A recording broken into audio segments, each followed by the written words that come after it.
ঢাকা বিশ্ববিদ্যালয় কেন্দ্রীয় ছাত্র সংসদ ডাকসু ও হল সংসদ নির্বাচনের প্রচার ছাপিয়ে আলোচনার কেন্দ্র এখন একজন নারী প্রার্থীকে ধর্ষণের হুমকি। ডাকসু নির্বাচন নিয়ে আদালতে রিটকারী প্রার্থী BM ফাহমিদা আলমকে ফেসবুকে ওই হুমকি দিয়েছেন বিশ্ববিদ্যালয়েরই এক শিক্ষার্থী। এই ঘটনায় ফুঁসছে পুরো ক্যাম্পাস। নিন্দা জানিয়েছে বিশ্ববিদ্যালয় শিক্ষক নেটওয়ার্ক সহ বেশিরভাগ প্যানেল। মঙ্গলবার দুপুরে মধুর ক্যান্টিনের সামনে সংবাদ সম্মেলন করে বিশ্ববিদ্যালয় শিক্ষক নেটওয়ার্ক। সাইবার বুলিং সহ নির্বাচনের আচরণবিধি লঙ্ঘন প্রতিরোধ এবং ভোট গ্রহণের সময় বাড়ানো সহ 13 দফা প্রস্তাব তুলে ধরেন শিক্ষকরা। আলী হোসেনকে যথাযথ প্রক্রিয়া অনুসরণ করে দৃষ্টান্তমূলক শাস্তি দিতে হবে, যেন এ ধরনের ঘটনার পুনরাবৃত্তি না ঘটে। আমরা জানি যে উনি পাবলিকলি অ্যাপোলজি জানিয়েছেন, ক্ষমা প্রার্থনা করেছেন, কিন্তু এটা যথেষ্ট নয়।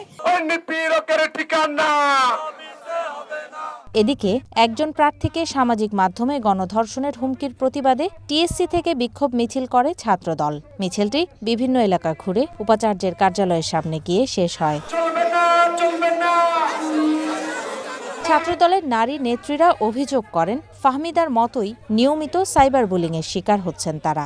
আগে প্রচুর রকমের এরকম সাইবার বুলিং এর শিকার হতাম, কিন্তু ডাকসু কেন্দ্রিক এই বিষয়টা আরো অনেক বেশি বেড়ে গেছে। এই যে আলী হোসেন একটা মাত্র উদাহরণ, এর বাইরেও আমরা দেখি যে এরকম অসংখ্য আলী হোসেনের অস্তিত্ব আমাদের পুরো ঢাকা বিশ্ববিদ্যালয়ে বিদ্যমান, আমাদের পুরো বাংলাদেশে বিদ্যমান। বিশ্ববিদ্যালয়ের শিক্ষার্থী আরেকটা আলী হোসেন, আরেকটা শিক্ষার্থী মেয়ে শিক্ষার্থীকে এভাবে প্রকাশ্যে গণধর্ষণের মতো হুমকি দিতে পারে, তাহলে আপনারা বুঝেন যে ঢাকা বিশ্ববিদ্যালয়ে আমরা নারীরা কতটা নিরাপদে আছি। যথেষ্ট প্রমাণ আছে, এটা শুধু ট্যাগিং এর জন্য নয়, যেভাবে বলে থাকে আমরা নাকি ট্যাগ দিয়ে ফেলি, এটা আমাদের কাছে প্রমাণ আছে। ছাত্রদল সমর্থিত প্যানেলের ভিপি ও জিএস প্রার্থী গণধর্ষণের হুমকিদাতাকে শিবির কর্মী দাবি করে অবিলম্বে তার ছাত্রত্ব বাতিলের দাবি জানান। আপনারা কি কল্পনা করতে পারেন ঢাকা বিশ্ববিদ্যালয়ের মাটিতে ঢাকা বিশ্ববিদ্যালয়ের একজন শিক্ষার্থী তার মেয়ে সহপাঠীকে গণধর্ষণের ঘোষণা দিচ্ছে প্রকাশ্যে, এবং এখনো পর্যন্ত সে প্রকাশ্যে ঘুরে বেড়াচ্ছে। ঢাকা বিশ্ববিদ্যালয় প্রশাসন এবং রাষ্ট্রীয় প্রশাসন এখনো পর্যন্ত তার বিরুদ্ধে ভিন্ন পরিমাণ কোনো ব্যবস্থা নেয়নি। এগুলো কি আপনারা মনে করছেন সুস্থ সমাজ? কোনোভাবেই কি সুস্থ সমাজ হতে পারে এটা? প্রিয় বন্ধুগণ, ঢাকা বিশ্ববিদ্যালয় প্রশাসন এবং রাষ্ট্রীয় প্রশাসন আপনাদেরকে উদাত্ত আহ্বান জানাচ্ছি, অতি অল্প সময়ের মধ্যে এই আলী হোসেন নামক এই কুলাঙ্গারকে আপনারা গ্রেফতার করবেন এবং একাডেমিক ভাবে তাকে শাস্তির আওতায় নিয়ে আসবেন। ঘটনা প্রায় 24 ঘন্টা পার হতে চলেছে, এখনো কোনো ব্যবস্থা নেয়নি।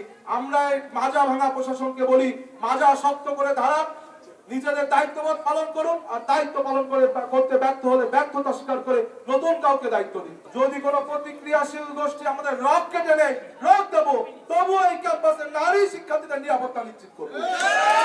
তবে শিবির সমর্থিত প্যানেলের ভিপি প্রার্থী সাদিক কায়েম গণধর্ষণের হুমকিদাতা শিবিরের কেউ নয় বলে দাবি করেন। বলেন, অপরাধীকে দায়মুক্তি দিতেই ট্যাগিং এর রাজনীতি শুরু হয়েছে। এই অপরাধীকে দায়মুক্তি দেওয়ার জন্য এখানে ট্যাগিং এর রাজনীতি চলছে, এখানে ব্লেমিং এর রাজনীতি চলছে।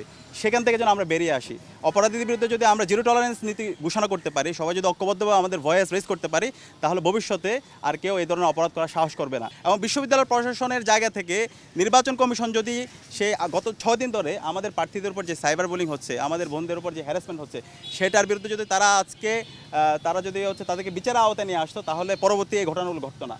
একই ঘটনায় মধুর ক্যান্টিনে সংবাদ সম্মেলন করে রিটকারী শিক্ষার্থীর প্যানেল অপরাজেয় 71 ও অদম্য 24। হুমকিদাতার দৃষ্টান্তমূলক শাস্তি দাবি জানায় তারা। ছাত্র শিক্ষকের সম্মিলিত প্রতিবাদের পরেও বিশ্ববিদ্যালয় প্রশাসন এখনো পর্যন্ত নির্বিকার। এদিকে ডাকসু নির্বাচন উপলক্ষে মঙ্গলবার ঢাকা বিশ্ববিদ্যালয়ের হলগুলোতে বৈধ শিক্ষার্থী ছাড়া বহিরাগতদের অবস্থান নিষিদ্ধ করা হয়েছে।